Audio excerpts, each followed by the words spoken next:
Assalamu alaikum masu kallon mu a cikin wannan channel din. Insha Allah a yau zamu kawo muku jerin jaruman Kannywood wanda suka fi yawan jawo sai ku ce. Amma kafin nan ku danna mana subscribe.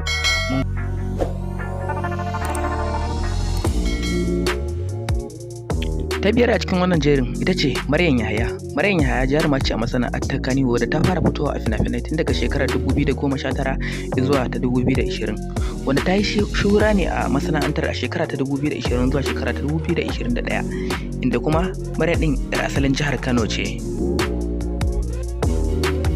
Ko da shigowar ta masana'anta a shekara ta 2019 an ta ce kuce akan cewa yarinya ta yi kankanuwa a cikin masana'antar ta Kannywood, wanda kuma wayan suka ta cewa wai ba da izinin mahaifanta ta shigo masana'antar Kannywood ba, amma ko ma menene Maryam ai ta kai shekara 18 ko kuma mu ce zuwa shekara 20. Ko ba komai Maryam ta mallaki hankalin kanta wanda har za ta kawo kanta masana'antar Kannywood, amma duk da haka mutane sun ta ce kuce akan batun nata. Bayan shigowar ta masana'antar ta Kannywood ba da daɗewa ba Maryam ta kama samun ɗaukaka inda ta yi fina-finai da su dama, inda yarinyar take fitowa a matsayin mata, inda ta fito kuma a matsayin budurwa a wayansu fina-finan.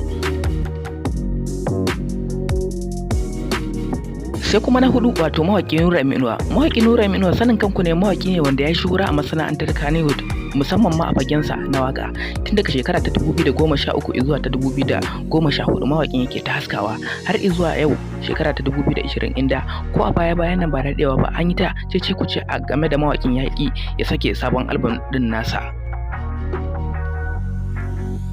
Inda mawaƙin ba da daɗewa ba daga shigowar shi masana'antar ta Kannywood aka samu matsala, inda masoyan shi ko kuma mu ce wa'insu mutane suka zo suka watsa mai acid a fuskar shi, inda wannan acid din da aka watsa masa shine silar da yake sa gilas ko kuma mu ce yake sa gogul a kan fuskar shi. Wanda duk wanda ya san mawaƙi Nura M Inuwa mawaƙi ne wanda ya yi shuhura sosai, inda ya ɗauka a masana'antar ta Kannywood tun daga shekara ta 2015 ya ɗauki award na gwarzon mawaƙin arewa har zuwa shekara ta 2018, inda kuma a shekara ta 2020 ya jinkirin fitar da album ɗin shi.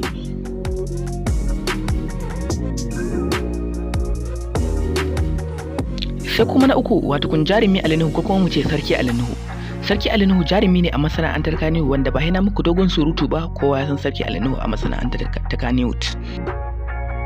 Ali Nuhu jarumi ne a masana'antar Kannywood wanda kowa ya riga da ya san shi uban gida ne a masana'antar ta Kannywood, ya kawo jarumai wanda ba za su iya kirgowa ba a masana'antar ta Kannywood, amma kash dai zarumin iya da saurin fusata da saurin zuciya.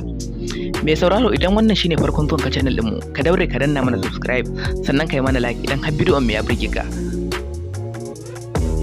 Ko a baya-bayan nan ba da daɗewa ba an ji su tsakanin shi da aminin shi wato kun Adam A Zango ko kuma mu ce yaron gidan shi, inda har ta kai su ga zuwa gaban kotu, zuwa gaban alkali kenan.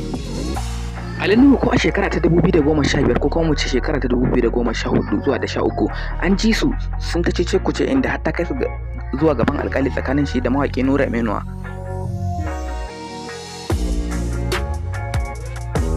Na biyu shine mawaƙi Adam A Zango. Adam A Zango mawaƙi kuma jarumi sannan kuma producer kuma director a masana'antar ta Kannywood.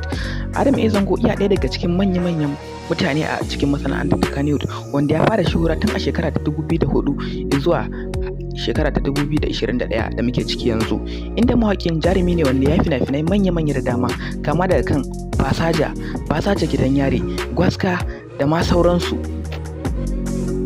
Amma kash sai dai mawaƙin ana yawan jin shi da cece kuce tsakanin shi da yaran shi ko kuma mu ce da wayansu sauran mutane, inda ko ba da daɗe wannan ba ma an ji su sun cece kuce tsakanin shi da Rahama Sadau, inda kwana-kwanan nan ma akwai dambarwar da suke fama tsakanin shi da yarinyar shi wato kun Ummi Rahab.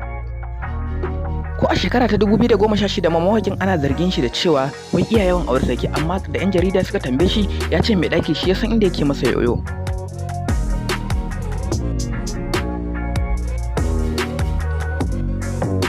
Sai ta ɗaya a yawan kawo cece kuce a masana'antar ta Kannywood wato kun Rahama Sadau. Rahama Sadau jaruma ce a masana'antar ta Kannywood wadda ta yi shuhura tun a shekara ta 2014 zuwa shekara ta 2015, inda ta yi fina-finai da dama kama daga kansu Halwa, Sabuwar Tsangaya, Hisabi da ma sauran wa'insu fina-finai, inda take fitowa tare da jarumai irin su Adam A Zango, Ali Nuhu, Sadiq Sadiq da ma sauran wa'insu jaruman a masana'antar ta Kannywood. Amma kashi jaruma tana yawan jawo cece kuce a masana'antar ta Kannywood. inda ko a shekara ta 2016 zuwa ta shekara ta 2017 jarumar ta kawo cece kuce a masana'antar ta Kano, inda aka ji ta yi sabon wani bidiyo tsakaninta da wani mawaki na arewacin Najeriya wanda yake salon wakar hip hop wato classic, inda har ya rungume ta a cikin wakar tashi. A zaman da ake ciki yanzu, masana'antar Kano ta hutar da Rama Sadau akan yin fina-finai. Duka anan ma kawo ƙarshen wannan bidiyon namu. Mai sauraro, idan wannan shine farkon zuwan ka channel ɗinmu, ka daure ka danna mana subscribe, sannan kai mana like, sannan kuma inda hali ka mana share. Domin hakan shine zai ba mu ƙarfin gwiwa mu ci gaba da kawo muku bidiyo na gaskiya a kan masana'antar Kano da ma sauran fanni na rayuwa. Mun gode sosai. Ku daure ku danna mana subscribe. Tauraro TV ta kuce, kar ku manta, Tauraro TV.